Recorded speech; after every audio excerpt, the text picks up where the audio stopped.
back to the Binodi Booktube channel. I'm Sophia, and actually, I'm gonna bring you a Soph Says on The Girl Who Drank the Moon.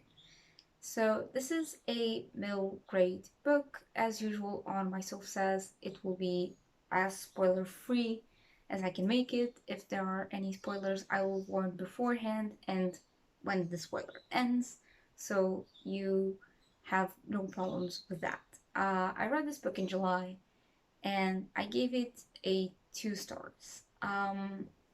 This is the story about an old lady that she she's a witch and she saves kids because there's this town and every year they sacrifice the youngest kid to a witch to ensure that the city stays safe, basically.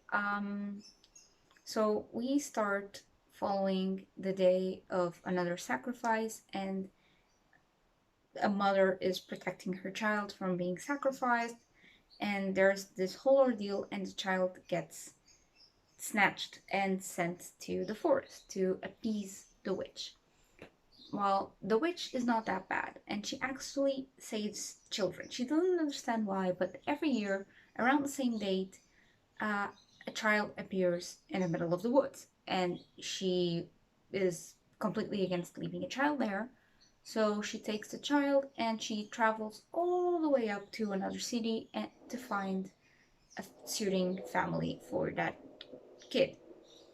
So we're following the witch Zen and this child Luna, and Zen is completely entranced with Luna, and while feeding the children starlight, she accidentally feeds Luna some moonlight, and that makes Luna magic. And the story evolves from there.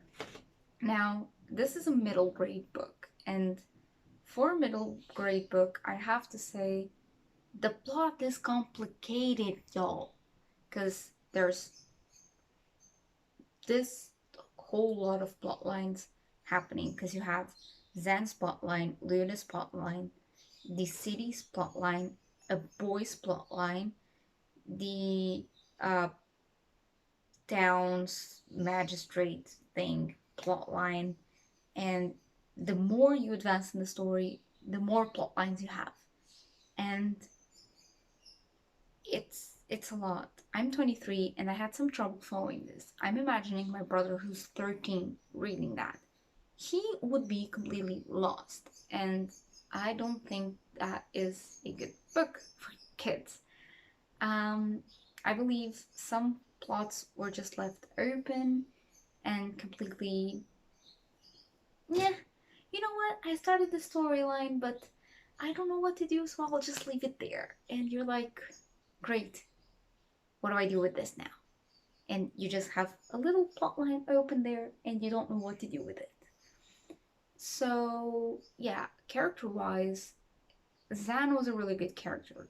Luna was an annoying character. I didn't like her. I think she was really bad. To, for her to be the hero of her own story, it was terrible. I liked the swamp monster, he was really fun, and the tiny dragon was really fun.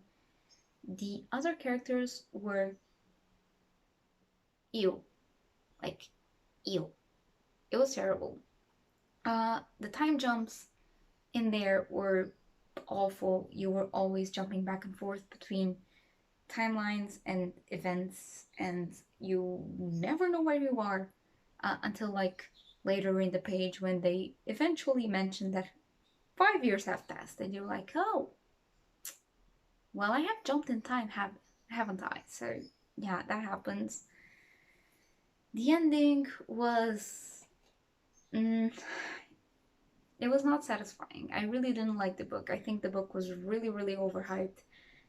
Everyone I saw and their mother on booktube was really loving this book. I didn't. I don't recommend it at all. I believe that if you want some other middle grade books, I believe there's much better out there than this. I think the initial thought of it was good. I believe the execution was not. So, yeah, I really did not like this book. Anyway, I hope you guys enjoyed this Soph Says. I know it wasn't as detailed as some other Soph Says I have, like the House of Earth and Blood uh, Soph Says, but I really didn't like this book, and I read it while journeying, so I wasn't able to take that many notes on it. But I still hope you enjoyed it. I will see you guys in my next video. If you have any suggestions, leave them down below and I will see them. So, bye!